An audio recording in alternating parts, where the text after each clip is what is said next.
Les sujets du jour de la revue fiduciaire. Premier sujet de notre JT. Précision sur le nouveau versement mobilité régionale.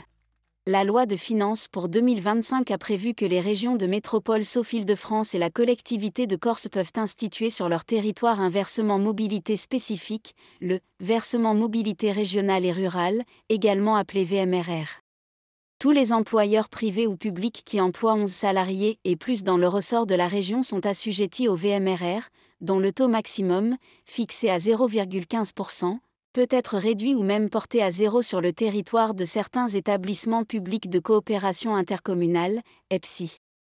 Selon le site internet du réseau des URSSAF, au 10 juillet 2025, seules 2 régions ont instauré ce VMRR. La Provence-Alpes-Côte d'Azur, avec un VMRR de 0,15% au 1er juillet 2025 sur la totalité de son territoire, l'Occitanie, avec un VMRR de 0,15% au 1er novembre 2025 uniquement sur le territoire de certaines communes et EPCI.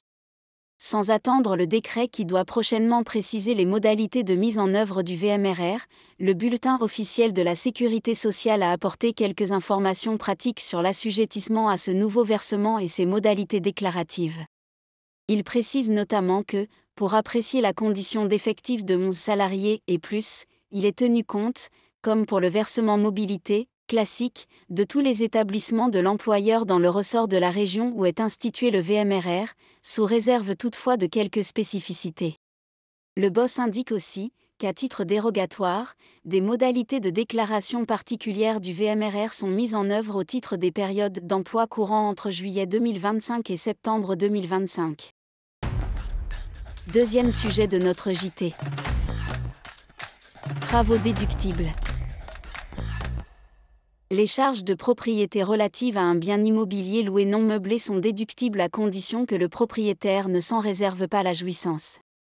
Lorsqu'un bien est resté vacant pendant l'année au titre de laquelle les charges ont été déduites, il appartient à son propriétaire d'apporter la preuve par tout moyen qu'il a pris toutes les dispositions nécessaires pour le louer.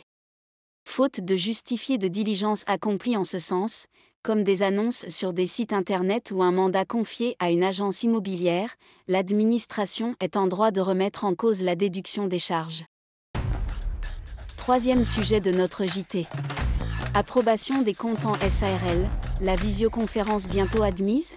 Depuis le 14 septembre 2024, les comptes annuels d'une SARL peuvent être approuvés par consultation écrite ou par acte unanime des associés, y compris de manière électronique, si cela est prévu dans les statuts.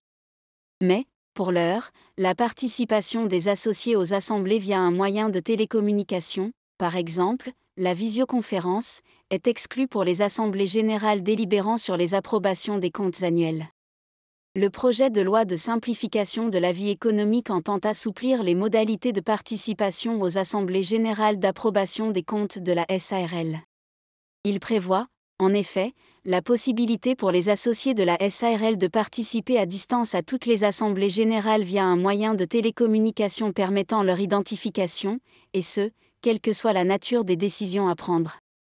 Par conséquent, seraient concernées les délibérations arrêtant les comptes annuels, le rapport de gestion, et le cas échéant, les comptes consolidés et le rapport sur la gestion du groupe. Le projet conditionne toutefois cette possibilité à l'absence de clause statutaire s'y opposant. Le projet de loi, adopté par le Sénat et l'Assemblée nationale, doit maintenant passer devant une commission mixte paritaire, au sein de laquelle sénateurs et députés tenteront de s'accorder sur un texte commun.